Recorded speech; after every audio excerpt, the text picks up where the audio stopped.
नमस्ते traders, welcome back to a new video. ये एक सेटअप टूर वाली वीडियो होने वाली है। बहुत दिनों से रिक्वेस्ट आ रहा था कि सर आपका सेटअप कैसा है, एक बार बताइए। तो एक बार फटाफट सेटअप का टूर कर लेते हैं। एक छोटा सा कमरा है, उसी में पूरा मेरा सेटअप है। उसके बाद इस सेटअप के बारे में और कुछ ज़रूरी चीज़ें लास्ट में बात करेंगे। स्टार्ट करते हैं। तो पहले ये एक रूम है, मतलब एक पूरा रूम ऑफिस की तरह आप मान लो। तो ये वाला जो है ये मेरा प्राइमरी सेटअप है। ये चेयर है मेरी, यहाँ पर प्यूरीफायर रखा हुआ है। एयर प्यूरीफायर बहुत ज़्यादा ज़रूरत होती है अगर आप दिल्ली में रहते हो। इसकी भाई हालत, इसके इसके साथ भी हालत ख़राब हो जाती है। और ये मेरा सेटअप है। इसमें आपको बहुत सारी स्क्रीन्स वगैरह नजर आ रही होंगी। एक बार मैं बताता हूँ कौन कौन सी स्क्रीन है। क्या ये इतनी स्क्रीन जरूरी है, क्या इतनी स्क्रीन होनी चाहिए, लास्ट में बात करेंगे। अभी बस चुपचाप देख लीजिए। तो सबसे जो मेन सेंटर वाली है ना, ये एक टीवी है। ये एक 4K टीवी है, कोई मॉनिटर नहीं है। बट बिलीव मी, मुझे लग रहा है, मतलब शुरू में मैं भी बहुत ज्यादा स्केप्टिकल था कि क्या ये काम करेगा या नहीं करेगा। बट टीवी को एज अ मॉनिटर यूज करना ना बेस्ट इन्वेस्टमेंट थी। एक बहुत बड़ी स्क्रीन मिल जाती है और पूरी फ्लेक्सिबिलिटी रहती है, आप इसको जैसे चाहो वैसे यूज करो। वैसे मैंने इसमें चार्ट खोल के रखा है, बट मैं इसको चार्ट देखने के लिए यूज नहीं करता हूँ। ये मेरा मेन वर्क स्टेशन है, सारे काम मैं इसी में करता हूँ। उसके बाद यहाँ पर आपको एक LG की टीवी दिख रही होगी। ये अल्ट्रा वाइड टाइप मॉनिटर होता है ना, 29 इंच का। ये वैसा है जिसको मैंने इस तरीके से स्टैंड पे लगा दिया है। तो मोस्टली यहाँ पे मेरे चार्ट्स खुले रहते हैं, नीचे ट्रेडिंग टर्मिनल खुला रहता है जिसमें भी मैं ट्रेड कर रहा हूँ, इंडियन मार्केट हो या जो भी हो। उसके बाद यहाँ पर दो स्क्रीन आ जाती हैं। जो मैंने पुराना वाला सेटअप टूर डाला था, वहाँ पर आपने देखा होगा इन दोनों को। तो ये बेसिकली स्ट्रीमिंग पर्पज के लिए मैं यूज़ करता हूँ। ये वाली स्क्रीन आपको दिखती है यहाँ पर, और इस वाले स्क्रीन पर नीचे मैं आपके कमेंट्स पढ़ता हूँ, OBS वगैरह खुला रहता है। और ये वो कैमरा रहता है जिससे आप लोग की स्ट्रीमिंग में रहती है। तो मैं अभी तो कैमरा पहले मैं यहाँ ऊपर रखता था, जिससे वो ऊपर वाला एंगल आता था। अभी कैमरा मैं यही छोड़ देता हूँ, या कभी कभी इसके ऊपर रख लेता हूँ। ये साउंड बार है यहाँ पे। तो ये बेसिकली सेटअप है। कुछ ज़्यादा ही अगर आपको ये बड़ा लग रहा है ना, तो ट्रेडिंग के लिए इतना बिल्कुल भी ज़रूरी नहीं होता है। वो मैं एंड में इसके बारे में बात करूंगा, क्या ज़रूरी है क्या नहीं ज़रूरी है। बट आप मान के चलो ना, यहाँ 80% चीज़ें ऐसी हैं जिसकी ज़रूरत मुझे एज अ ट्रेडर नहीं है, एज अ बाकी काम जो मैं करता हूँ उसमें पड़ती है। ये मेरे पास कीबोर्ड है बेसिक, यहाँ पे मैकेनिकल कोई कीबोर्ड है। ये माउस है। तो वो कीबोर्ड माउस में बहुत ज़्यादा काम रहता है, तो इसमें थोड़ा सा अगर आप इन्वेस्टमेंट करके कोई बढ़िया चीज़ ले रहे हो तो कोई दिक्कत नहीं है। ये पेन टैब है मेरा, जिससे मैं लिखता हूँ। बहुत लोगों को लगता है कि सर आप माउस से लिखते हो, आपकी हैंडराइटिंग इतनी बढ़िया कैसे आती है। तो मैं माउस से भी बढ़िया लिख सकता हूँ, प्रैक्टिस हो गई है। बट मैं वैसे इस पेन से लिखता हूँ, तो उससे चीज़ें सही हो जाती हैं। ये मेरा माइक्रोफोन है, ये माइक है जो मैं बेसिकली यूज़ करता हूँ हर स्ट्रीम पे। और अगर कभी बोर्ड वगैरह पे बनाना तो ये वाला माइक यूज़ करते हैं। और ये यहाँ पर बोर्ड है जिसको अभी बंद कर रखा है मैंने, बट ये वो स्मार्ट बोर्ड जो होता है, ये वही स्मार्ट बोर्ड है।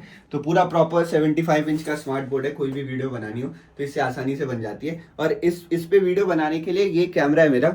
इस कैमरे को मैं स्टैंड पे रख देता हूँ। पहले ये स्टैंड ऐसे दीवार पे लगा हुआ था, बट फिर दीवार में ये अकोस्टिक फोम वगैरह लगा दिया ताकि आवाज़ इको ना हो। तो इस कैमरे को इस दीवार पे रख के यहाँ पर आसानी से वीडियो जो है वो बन जाती है।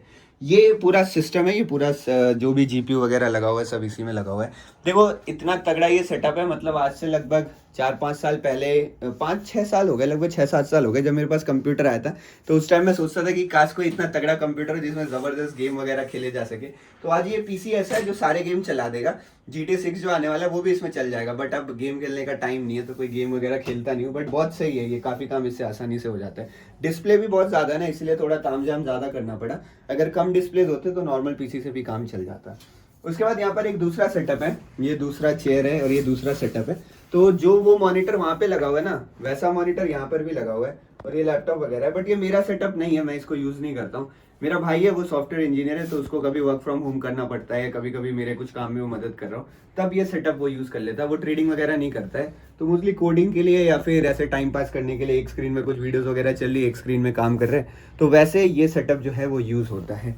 तो पूरा यही प्रॉपर सेटअप है। बाकी दीवार में कुछ मोटिवेशनल कोट्स वोट्स लगा दिए हैं। ये बहुत पुराने कोट्स हैं, पता नहीं कितने साल पहले के कोट्स लगे हुए हैं, तो ये वैसे ही पड़े हुए हैं।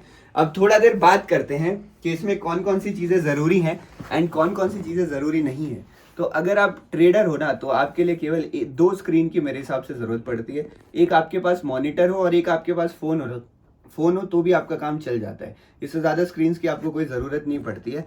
और बात रही सेटअप टूर का, तो सेटअप टूर वैसे मैं डालना नहीं चाहता हूँ, बिकॉज बहुत सारे लोग इसको देख के डीमोटिवेट हो जाते हैं। उनको लगता है कि यार इतना सारी चीज़ें हैं तभी मैं ट्रेडर बन पाऊंगा, ये वो। बट ऐसा कुछ भी नहीं है। देखो मेन आपका पर्पस क्या होना चाहिए, आपका मेन पर्पस होना चाहिए कि आप हमेशा कुछ ना कुछ इंप्रूव करने के बारे में सोचते रहो। अगर अभी आप एक फ़ोन पे हो तो आपको तुरंत सीधे ये मेरे पास बहुत बड़ा सेटअप हो जाए, वो सपना नहीं देखना चाहिए। मैं कुछ और थोड़ा सा इंप्रूव करूँ, बढ़िया फोन लूँ या फिर एक लैपटॉप ले लूँ, फिर लैपटॉप से ऐसे धीरे धीरे करके आगे बढ़ना चाहिए।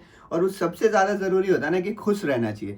मेरे पास जब सिंगल मॉनिटर सेटअप था तभी भी मैं खुश था, मैं उतना ही एक्साइटेड रहा करता था ट्रेडिंग के लिए, उतनी मेहनत से ट्रेडिंग करता था जो भी काम हो। मेरे पास 4 मॉनिटर है, मैं तभी भी वैसे कर रहा हूँ। अगर भविष्य में जाके पूरे कमरे को मैंने मॉनिटर से भर लिया ना, तो भी मैं ऐसे ही रहूंगा। तो सबसे ज्यादा जरूरी होती है हैप्पीनेस को प्रायोरिटाइज करिए, जो आपके पास है उसके लिए बहुत ज्यादा थैंकफुल रहिए, और हमेशा ऊपर बढ़ने की कोशिश करते रहिए कि मुझे कुछ ना कुछ बेहतर करना है। दूसरे को चीजों देख के जो डिमोटिवेट बिल्कुल नहीं होना चाहिए भाई। ये सब अगर मेरे सारे मॉनिटर भी हट जाना तो भी मेरा काम बढ़िया से चल जाएगा। इसको देख के डिमोटिवेट बिल्कुल मत होएगा। मोटिवेशन लेना है तो बहुत अच्छी बात है, बट आपके पास जो है वो भी बहुत बेहतर है। जरूरी है हार्डवर्क डालने की। सेटअप से कोई ट्रेडर नहीं बनता। ट्रेडर बनते हो आप सही माइंडसेट से, मेहनत करके, डिसिप्लिन से आप ट्रेडर बनते हो। बहुत बहुत धन्यवाद। आपको दिवाली की ढेर सारी शुभकामनाएं। एक दिवाली स्पेशल गिफ्ट मैंने वीडियो डाली थी जिसमें मैंने आपको एक 90 डेज चैलेंज वाला जर्नल दिया था, तो उसका लिंक आपको मिल जाएगा डिस्क्रिप्शन में, वो वीडियो जाके देख लीजिएगा। हैप्पी दिवाली टू आपके परिवार को, आपको ढेर सारी शुभकामनाएं। बहुत बढ़िया रहे आपके आगे आने वाला साल।